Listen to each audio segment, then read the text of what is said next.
Bismillahirrahmanirrahim. Assalamualaikum warahmatullahi wabarakatuh. Alhamdulillah allazi bi ni'mati tatimmu shalihah. Asyhadu an la ilaha illallah wahdahu la syarika la wa asyhadu anna Muhammadan abduhu wa rasuluhu la nabiyya ba'da.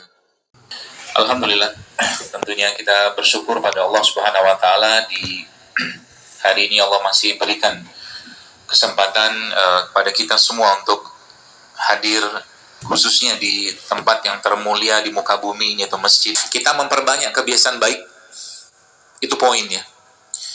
Kebiasaan-kebiasaan baik mulai dari bangun tidur kita, kemudian sampai kita mau tidur lagi, itu semakin banyak kebiasaan-kebiasaan baik tersebut, maka insya Allah semakin baik kehidupan kita. Kalau kita tahu bahwa hari-hari kehidupan kita ini tidak lepas dari apa yang kita rutinkan, maka itulah sebenarnya membangun diri kita, yang akan menjadi habit atau kebiasaan atau membangun jiwa kita. Di zaman sekarang ini, kita tahu bahwa banyak sekali orang-orang yang dari mulai bangun tidur sampai mau tidur lagi, tidak banyak kebiasaan baik yang dilakukan. Sehingga akhirnya apa? Akhirnya dia pun hidupnya gak ada baik-baiknya gitu. Gak berpikir untuk orang lain, gak berpikir untuk maslahat orang lain, seterusnya. Ngurusin dianya saja belum selesai.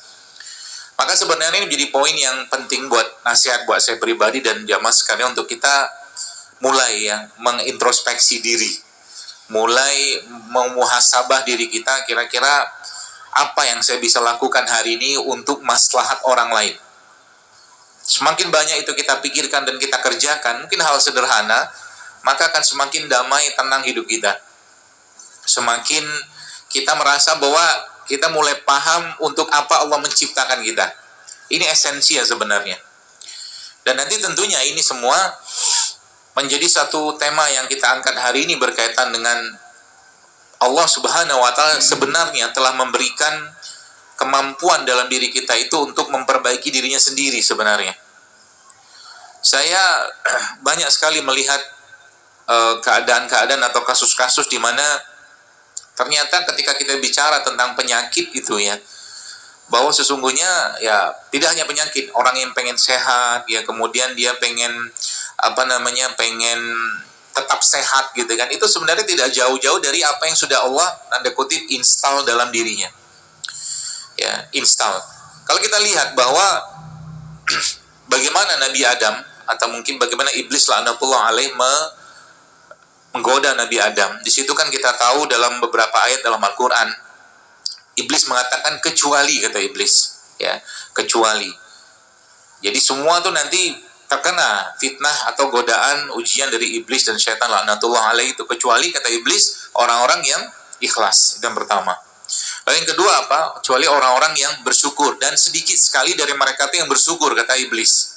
Ya, maka kalau kita kembalikan pada diri kita, sesungguhnya kalau berkaitan dengan bagaimana kita mengaktifkan katakanlah kemampuan tubuh kita ini untuk memperbaiki dirinya, nggak jauh-jauh dari hal-hal tadi sebenarnya. Ya, nggak jauh-jauh dari hal tadi. Yaitu apa? Yaitu yang berkaitan dengan bagaimana kita menjaga keikhlasan kita. Bagaimana kita menjaga rasa syukur kita tetap stabil, sabar kita tetap stabil, sehingga tidak banyak keluhan yang muncul atau keluar dari lisan kita. Maka para ulama zaman dulu memberikan pedoman tentang itu. Salah satunya apa? Salah satunya adalah bagaimana kita memperbanyak amal-amal soleh, amal kebaikan yang tidak banyak orang tahu. Ya, itu salah satu caranya. Jadi semakin banyak amal tersembunyi yang kita kerjakan, semakin aman diri kita.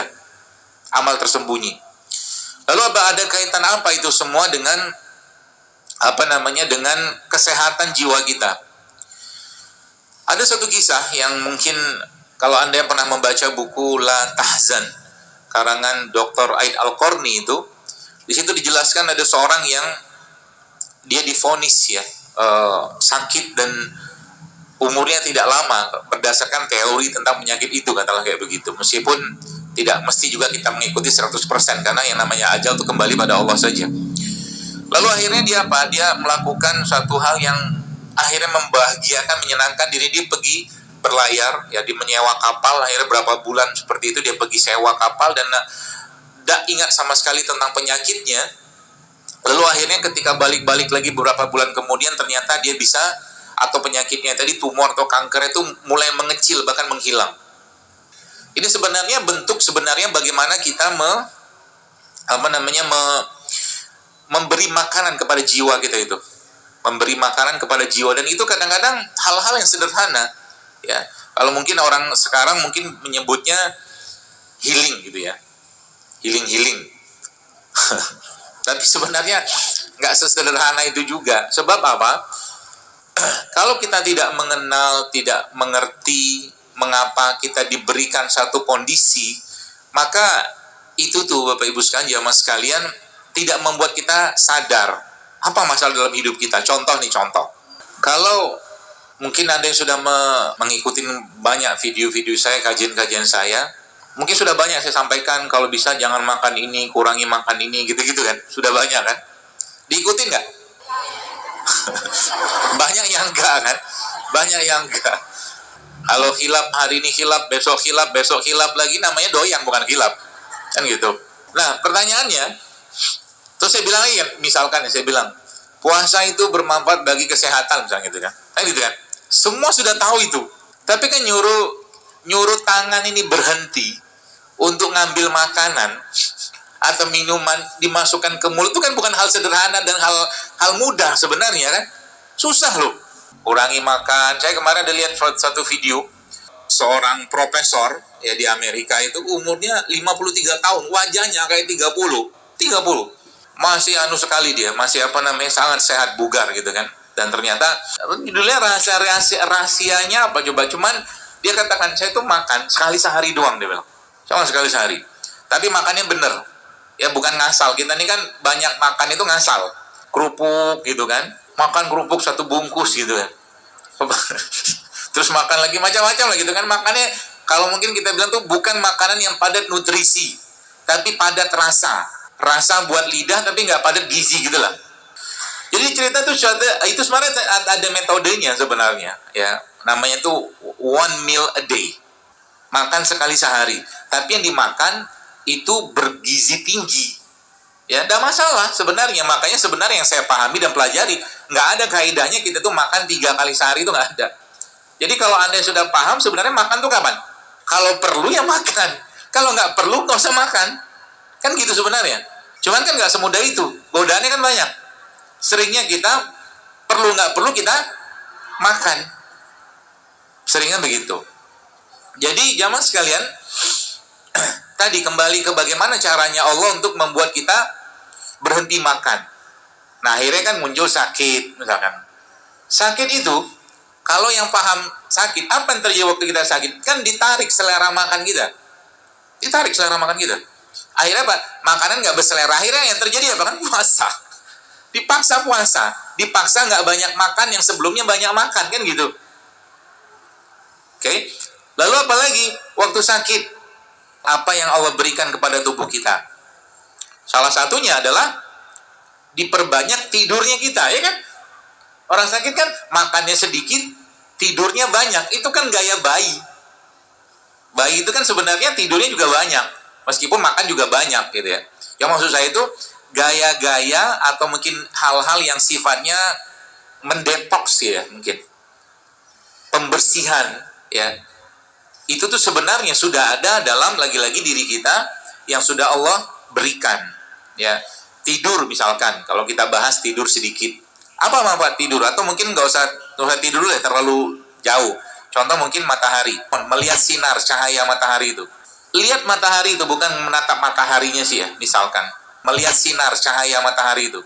Itu Bapak Ibu sekalian, jamaah sekalian, itu banyak sekali manfaatnya. Mulai dari apa? Dia bisa merangsang tubuh untuk memicu gen-gen awet muda. Kemudian apa lagi? Dia bisa memicu untuk memetabolisme hormon, melihat sinar cahaya matahari itu. Makanya, ini bukan peringatan, tapi nasihat saja. Jangan suka sering-sering, jadi segala manfaat matahari, misalkan dari endorfin, melatonin, hormosis, sirtuin, autofagi, berlimpah manfaat ketika mata kita itu melihat sinar cahaya matahari itu. Itu semua tidak akan kita dapatkan kalau pakai kacamata hitam. Paham ya? Kacamata hitam. Kecuali Anda memang butuh. butuh banget. Tapi kalau saya dari dulu nggak suka pakai kacamata, apalagi kacamata hitam. Kenapa? Ya nggak dapat. Akhirnya apa, kan seperti gelap.